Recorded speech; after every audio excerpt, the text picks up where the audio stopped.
Olá, sétimo ano, tudo bem? E aí, como vocês estão? Espero que estejam todos bem. Então, hoje, nós vamos fazer aqui uma correção do nosso exercício da página 209, tá? O desenvolver e aplicar. Nesse exercício, vocês podem observar que ele coloca aqui um texto explicando qual é a diferença entre uma frente quente e uma frente fria.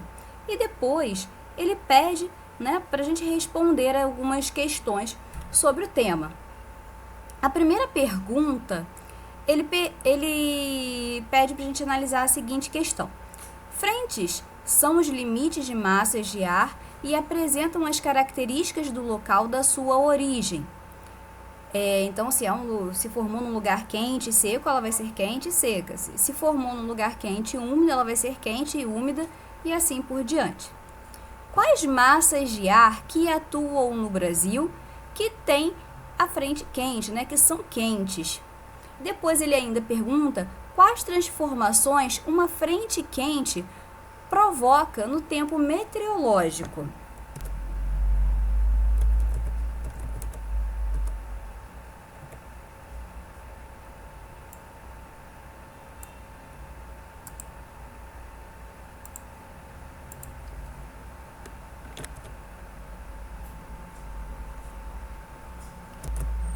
Então vamos lá.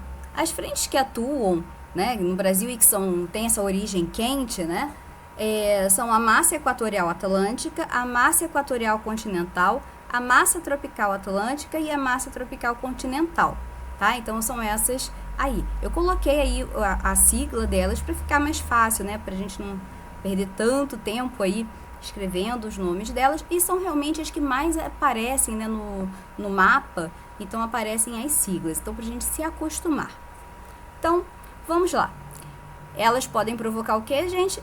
Aumento na temperatura, né? Então, ela é quente, ela vai trazer essa característica. Então, né, o lugar onde ela vai passar, ela vai realmente aumentar a temperatura.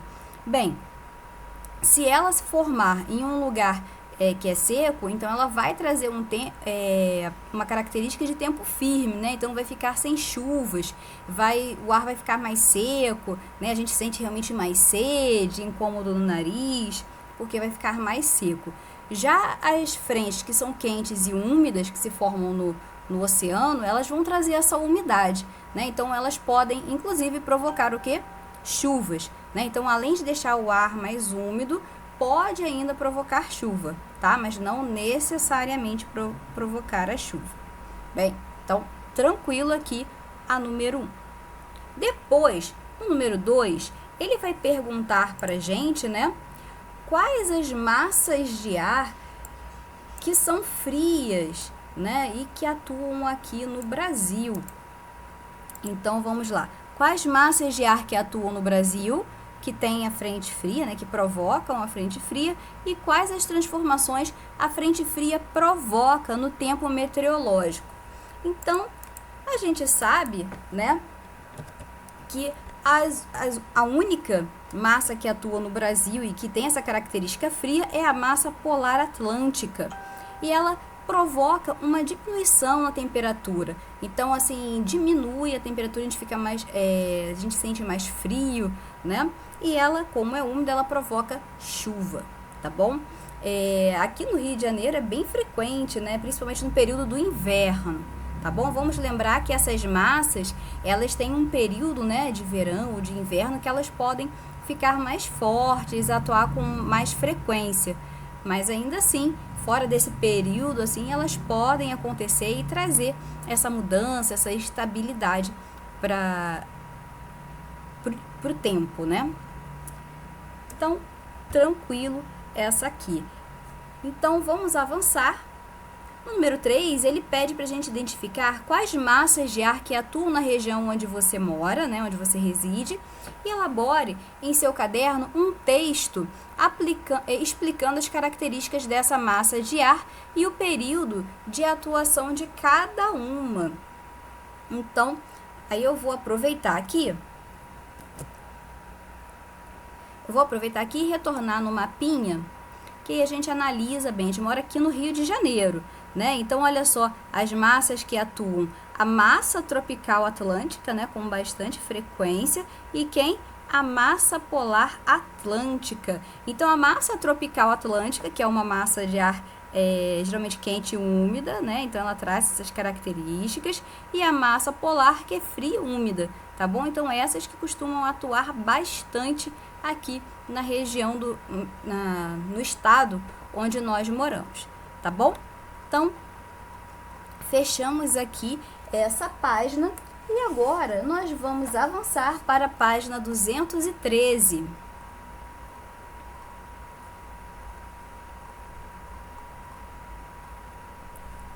Na página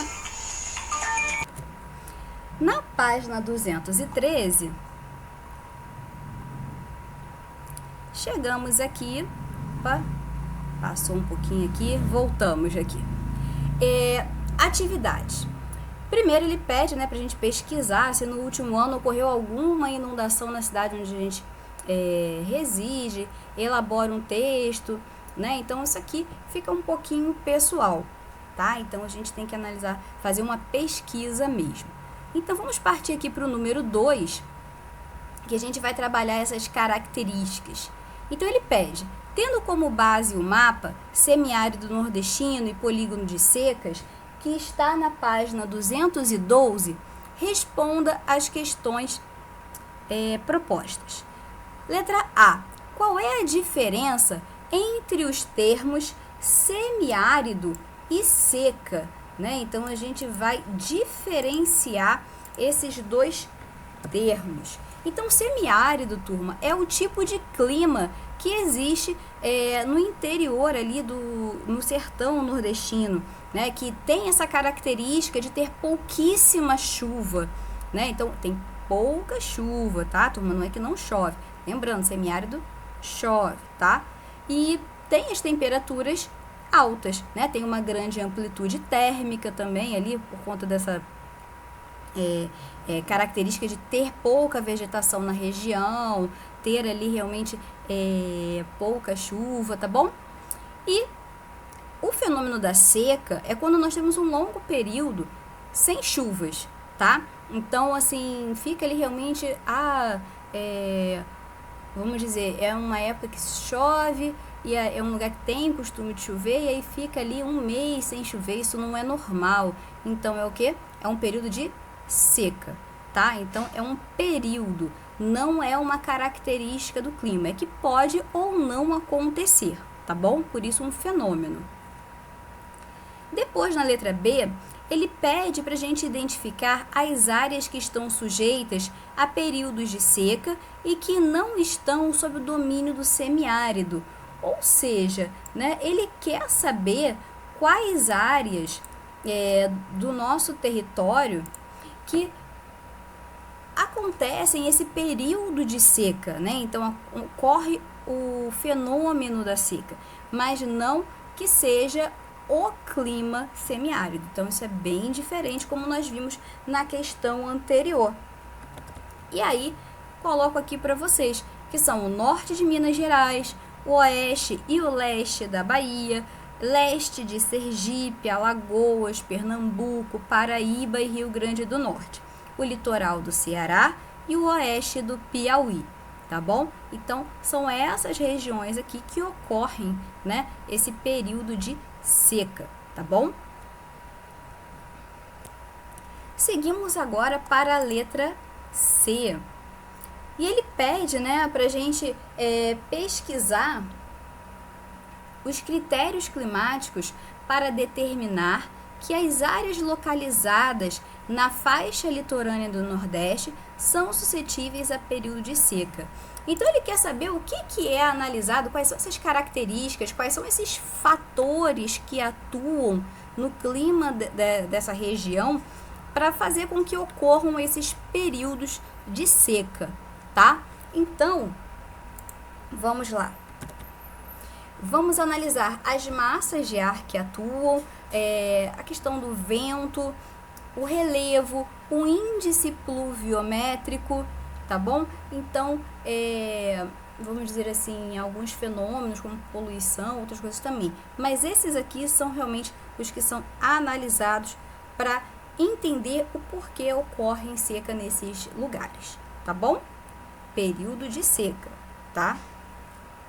E seguimos aqui para o número 3, que ele pede, né, para a gente pesquisar o que são os rios voadores e explicar, né, e onde eles atuam aqui, né? Então, o comportamento dos tipos, como influenciam nas regiões centro-oeste, sul e sudeste. Então, vamos lá. Esses rios voadores, nós sabemos, né, que na verdade eles são massas de ar úmidas que se formam sobre a floresta amazônica, né? Então, nós sabemos que a floresta, ela realiza esse fenômeno de evapotranspiração, que é a perda de umidade para o ar através da troca gasosa que essas árvores realizam, né? Então, quando ela está respirando, ela perde bastante água para a umidade. Perde bastante umidade para o ar. E aí, essa umidade, né, essas nuvens que vão se acumulando ali, elas são levadas pelo vento.